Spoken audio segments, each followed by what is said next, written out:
Today, I'll be going over with you how I stay productive as the owner of multiple businesses, side hustles I dip into, the mother to a teenage son, an 8-year-old daughter, a newly added fur baby, and a wife. Wow, just saying that tired me out. But to stay serious, productivity is something that if you don't learn how to manage, it can drive you insane. And that's exactly where I found myself when I started to do my research on how to be more productive. By reading books, blogs, and watching YouTube videos, I have been able to come up with a system that works best for me on how to become productive. And by sharing it with you, I hope that I'm able to give you an outline on how to start out with your journey on how to become more productive. Because one thing I definitely want to tell you, if it works for me, it doesn't necessarily mean it's going to work for you, but hopefully it'll give you a starting point. So let's get to it. Brain dumping.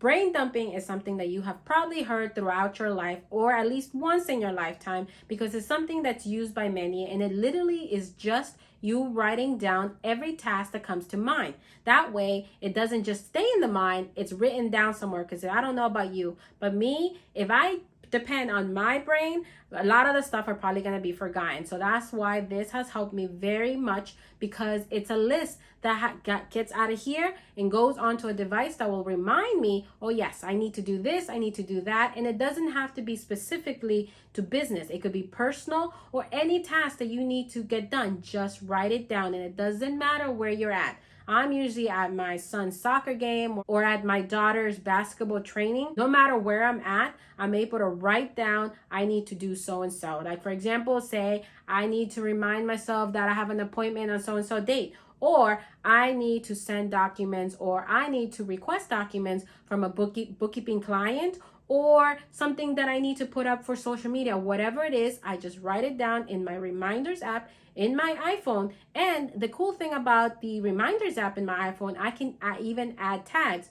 Personally, I add tags based on what it's pertaining to. So if it's regarding my transporting business, I put my transporting business company. If it's regarding my bookkeeping business, I put my bookkeeping business as a tag.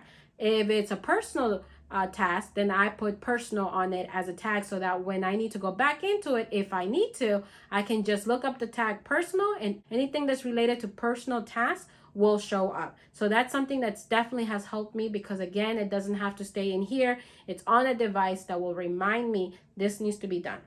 And with that, we go into my next task, which is monthly journal or a planner, whatever works best for you. Personally, me, a regular journal, just a spiral notebook works, which is an idea that I got from a YouTuber whose channel is called But First Coffee. And that's exactly what we need every single morning, right? Because I know I have to start my day off with coffee. But if we get back to the task, it is just a calendar that will tell you when you are going to get these tasks done. Based on the tasks that you came up in your brain dumping list, you're going to go ahead and schedule them daily, weekly, and monthly. And I know this part has helped me tremendous, because one of the things that I found that I am just not good at is scheduling as it goes. I need a list that tells me, or a schedule that tells me, okay, so and so date, I'm going to do this.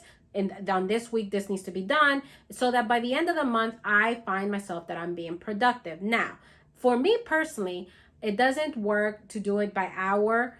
I incorporate my block schedule, which I have previously gone over in my previous video. So I'll go ahead and link it on top. I always forget which corner it's on, but I'll go ahead and link it on top on how I block schedule. I separate my calendar now based on what I'm going to get done in the morning, what I'm going to get done in the afternoon, what am I going to get done before my morning routine. I don't do very well with hourly schedules unless it's a meeting, a whole different task in itself.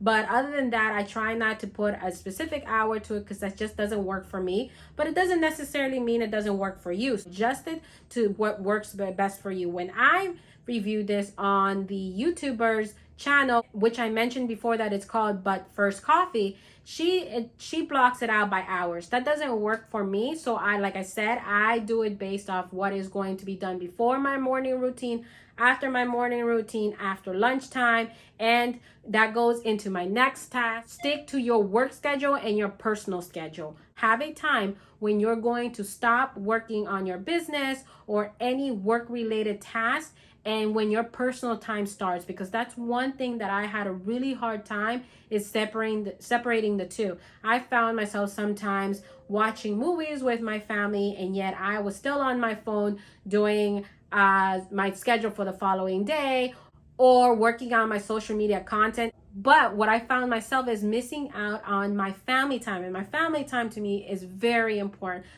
I just found myself not having fun at all because I felt like I was missing a lot. I was never really there because I was always doing something else. So that has been something that I had to learn the hard way, as to break my time into personal and business. Separate the two, and I can tell you right now from personal experience that it's going to make a huge change among how you see things and how you do things.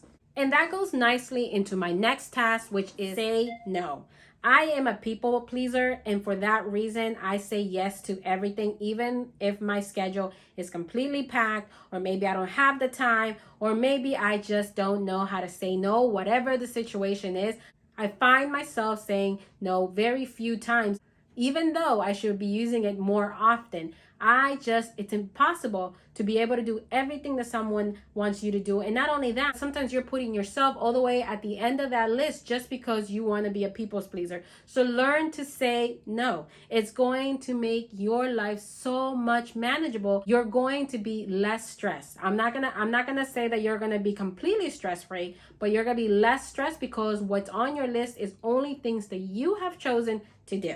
Also, your space. Your space has to be organized.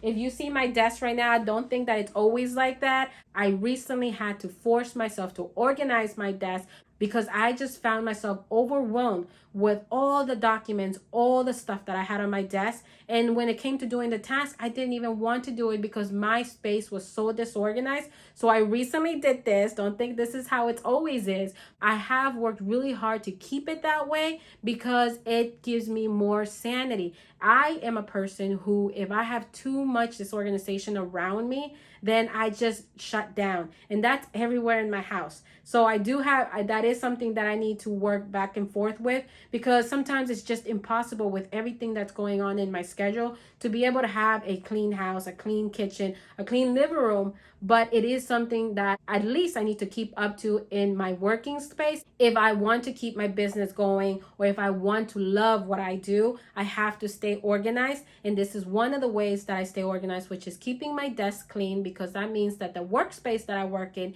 is organized, and therefore in my mind, everything that I'm doing is organized. So again, this is a list that is a work in progress. This is something that I have been doing for the last couple of months and that have worked for me. And that's why I wanted to share now. Is it a permanent list? Probably not, because like I said, in my research, there were things that I needed to write off my list because I tried it and it just didn't work for me, and I crossed it out. Whatever the situation for you is, take this list that I have just gone over with you as a template, as an outline to what's going to work best for you, and add or take away things that just don't work. That's what it's all about. Is it going to work for you, and is it going to keep you organized, wanting to do more or wanting to do the tasks that you have jotted down on your list. Now, in this video, you have heard on how I manage to stay productive. I want to hear from you. How do you stay productive?